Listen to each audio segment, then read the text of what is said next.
Of new India के तहत अगर आप न्याय और विधि व्यवस्था को लेकर देखें तो कैसे उसको आप मजबूत करने की तरफ बढ़ रहे हैं?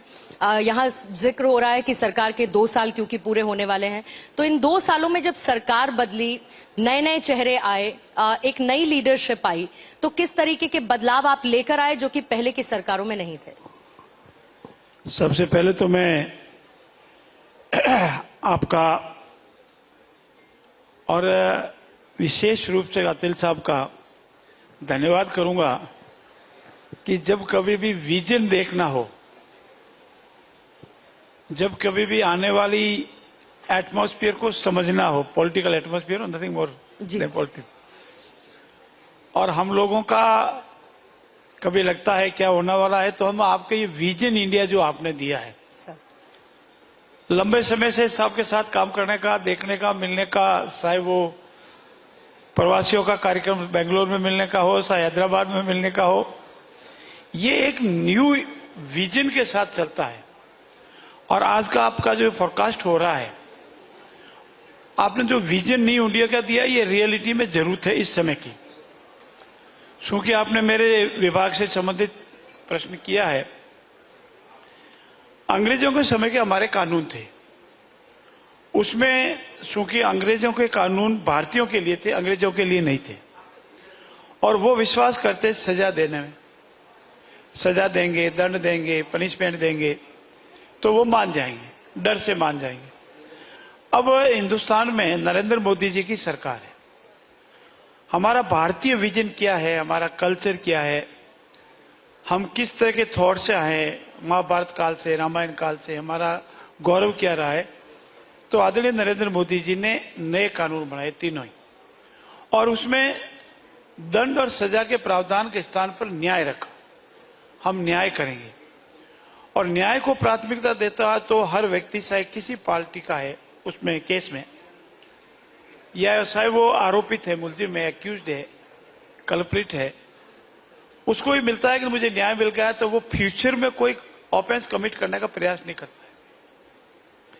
ये लंबे, अब अगर आप कभी क्रिमिनल हिस्ट्री को पढ़ा हो, क्रिमिनल लॉ को पढ़ा हो, तो आप सजा से उसको नहीं मना सकते। उसके मन में हमेशा कहीं न कहीं ठेस रहती है कि नहीं, मुझे न्याय नहीं मिला है, और ज्यों उसको लगेगा मुझे न्याय मिला है, तो न्याय मिलने के आधार पर हमारा जो कंसेप्ट अब नया आया है कि हम दंड पे विश्वास नहीं करेंगे, हम न्याय पे विश्वास करेंगे। और इसीलिए मैं ये कह सकता हूं कि भारत में अब जो ये विजन आ रहा है, आदरणीय नरेंद्र मोदी जी के नेतृत्व में हमारी डबल इंजन की सरकार, और राजस्थान में हमने उसको लागू किया है, तो आने वाले समय में धीरे धीरे धीरे जो हमारा मकसद है श्रेष्ठ भारत, उस श्रेष्ठ भारत में ये न्याय व्यवस्था भी श्रेष्ठ होगी तो ही श्रेष्ठ भारत होगा। और न्याय व्यवस्था श्रेष्ठ करने के लिए जरूरी है सस्ता, सुलभ, शीघ्र न्याय, और पारदर्शिता और ईमानदारी से न्याय। और पारदर्शिता और ईमानदारी से न्याय तभी होगा जब न्याय में लोग विश्वास करना शुरू करेंगे, और जिस दिन न्याय में विश्वास करना शुरू कर देंगे, उस दिन मानिए कि न्याय व्यवस्था हो जाएगी, वो राम राज्य जिसको माने गांधी जी की परिकल्पना थी, वो राम राज्य स्थापित हो जाएगा। आपने कहा कि न्याय देना हमारा मकसद है, दंड देना हमारा मकसद नहीं है। आपने पारदर्शिता की बात की, लेकिन पारदर्शिता के साथ क्या आपको लगता है कि अकाउंटेबिलिटी बहुत जरूरी है, जवाबदेही बहुत जरूरी है? एक केस का सर जिक्र करना चाहूंगी, अभी रिसेंटली शायद आपने भी सुना होगा कि एक व्यक्ति को उसकी सजा पूरी होने के बाद भी एक लंबे समय तक जेल में रखा गया, जिसके बाद जुर्माना लगाया गया, बाकायदा प्रशासन को उसके लिए जवाबदेह ठहराया गया। तो ये तो सिर्फ एक केस है, ऐसे न जाने कितने केसेस मुमकिन है हो, और उनके डिले के पीछे की वजह क्या है? तो अकाउंटेबिलिटी कितनी इंपॉर्टेंट? ये आपका बिल्कुल सही फरमाना है। अकाउंटेबिलिटी न्याय व्यवस्था का मूलभूत आधार है। चाहे जज है, माननीय जज है, पक्षकार है, एडवोकेट है, और उस सिस्टम से लगे हुए अन्य लोग भी हैं। अगर अपनी अपनी अकाउंटेबिलिटी सब मान ले, तो जो घटना आपने बताई है, ऐसी अनेक घटनाएं होती है जिसका मैं प्रत्यक्ष साक्षी हूं, नहीं होनी चाहिए। उस व्यक्ति का एक दिन का, एक घंटे का, एक महीने का, एक साल का जो भी पीरियड रहा हो, वो इलीगल इम्प्रिजमेंट माना जाएगा। इलीगल उसका अवैध रूप से उसके बंदी रखने का है, और उसके लिए सिस्टम अकाउंटेबल है। जो कार्य उसको पूरा करना था उसके हाथ में नहीं था, वो कार्य पूरा कर सके। जो दस्तावेज बनाने थे वो नहीं बना सके, जिनको बनाने थे उन्होंने लापरवाही बरती, और जो ये दोनों ही फेल हुए तो उसका इलीगल डिटेंशन रह गया। दिस काउंट इलीगल डिटेंशन, और इलीगल डिटेंशन भारतीय व्यवस्था, न्याय व्यवस्था में सबसे खराब माना जाता है। अब हम सुधार कर रहे हैं, और जो डिजिटल इंडिया, ई कोर्ट्स, ये सारे जो आ रहे हैं, इसका तात्पर्य यही है कि हम तुरंत न्याय देवे, और तुरंत न्याय में न्याय ये भी कि जब उसकी सजा पूरी हो गई या उसको बरी हो गया तो एक क्षण भी वो बिहाइंड द बार नहीं रहे और वो बाहर आवे, स्वतंत्र हो। और ऐसी स्थिति में ये जहां कहीं भी न्यायिक व्यवस्था में जो लंबी प्रक्रिया अंग्रेजों द्वारा अपनाई हुई प्रक्रिया थी, उस प्रक्रिया को समाप्त करके पारदर्शिता, शीघ्र न्याय का तात्पर्य यह भी है कि उसको शीघ्र न्याय मिले, उसका प्रकरण का, उसके केस का, उसकी आरोप का शीघ्र निस्तारण हो, और शीघ्र निस्तारण होकर समाज में ये बात जावे कि देखिए इसका फैसला भी हो गया, ये बाहर भी हो गया, इसने अपनी सजा भुगत भी ली या बरी भी हो गया, वाट एवर बेबी। तो ये उसका पार्ट है, और भविष्य में विशेषकर राजस्थान में हम ऐसी कोई घटनाएं, दुर्घटनाएं नहीं, इसको दुर्घटना के रूप में कह सकते हैं, वो नहीं हो, और हमारा हर व्यक्ति न्याय व्यवस्था में विश्वास करे, हमारा हर पक्षकार न्याय व्यवस्था में विश्वास करे। वर्षों पुरानी जो न्याय व्यवस्था में, ये कि बेटा मुकदमा लड़ता लड़ता पोता हो जाता है, फिर पोते लड़ते हैं, दादा लड़ते हैं, बरसों बीत जाती है, पीढ़ियां बीत जाती है, और वो जो हमारा कंसेप्ट था डिले डिफीट जस्टिस, वो नहीं हो, ये हम पूरी कोशिश करेंगे। पूरी कोशिश है, लेकिन इसकी क्या कोई डेडलाइन है? क्योंकि फिल्मों में हमने ये डायलॉग सुना था कि तारीख पर तारीख, तारीख पर तारीख, और ऐसा लगता है कि वो प्रथा या अव्यवस्था अभी भी चली आ रही है। आपने डिजिटलाइजेशन की बात की, लेकिन ये डिजिटलाइजेशन के दौर में ग्रामीण लोगों की न्याय तक पहुंच आप कैसे देखते हैं? क्योंकि उनके लिए, या जो दूर इलाकों में रहते हैं, उनके लिए ये कैसे संभव हो पाएगा? ये बात फरमाना आपका सही है। आज भी 100% डिजिटल का उपयोग करने वाले ग्रामीण क्षेत्र के लोग हमारे नहीं हैं। उतना नेटवर्क भी इतना डेवलप नहीं हुआ कि उसको हम कर भी सके।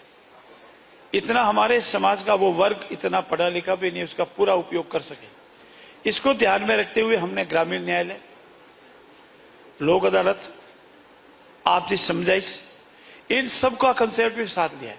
अभी आपने 2 दिन पहले पढ़ा होगा, हमारी लोक अदालत लगती है हर महीने या 3 महीने 6 महीने, हमारा अलग अलग तरह की लोक अदालतें लगती है। 57 लाख से ज्यादा केसेस का निपटारा एक दिन में हुआ है। और ये लोक अदालत खाली स्टेट लेवल की भी नहीं होती है, हमारी अलग अलग रेवेन्यू की लोक अदालतें हम अलग लगाते हैं, सिविल की, क्रिमिनल की, हमारे जो ट्रांसपोर्टेशन में जो एक्सीडेंट हो जाते हैं, ट्रिब्यूनल की। 2 तरह के कोर्ट, एक ट्रिब्यूनल है, एक स्पेशल कोर्ट है, एक जनरल कोर्ट है। तो हम बराबर लोक अदालतें भी लगाते हैं। हम समझौता पद्धति में विश्वास करते हैं। हमारे फैमिली कोर्ट के जितने भी केसेज होते हैं या हमारे मैट्रिमोनियल केस होते हैं, तो इन्वेस्टिगेशन एजेंसी मीन्स पुलिस, और ट्रायल या पति पत्नी के मुकदमे, तो हम जजेस को भी ये कहते हैं कि पहले कोशिश करो 2-3 बार उनको समझाने की। गृहस्थी जरूरी है, आपका जीवन साथ देना अच्छी बात है, परिवार में कुटुंब का परिवार बढ़े, लड़ने से फायदा नहीं है। और जब लगता है कि नहीं अब इसमें साथ रहना कभी संभव नहीं है, तो फिर हमको ये कहता है कि फिर तुरंत उसको फ्री करो, ताकि अपना जीवन अपने ढंग से जी सके।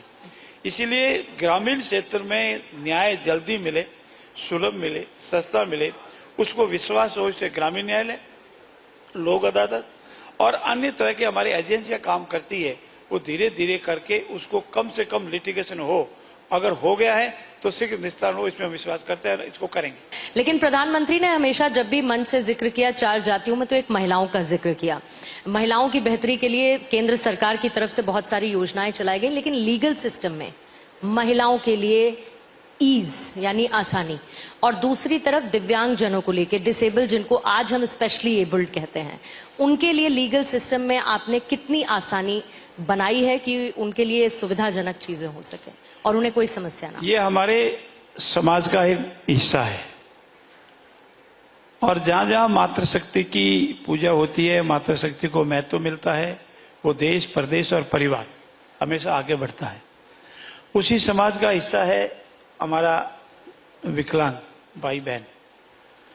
हमारे क्षेत्र में, विधि के क्षेत्र में, न्यायालय के क्षेत्र में वो सारी सुविधाएं जो सरकार तय करती है, चाहे वो केंद्र सरकार तय करे या कोई भी हिंदुस्तान की सरकार तय करे, हम पहले उसको अपनाते हैं और उसको सुविधा देते हैं।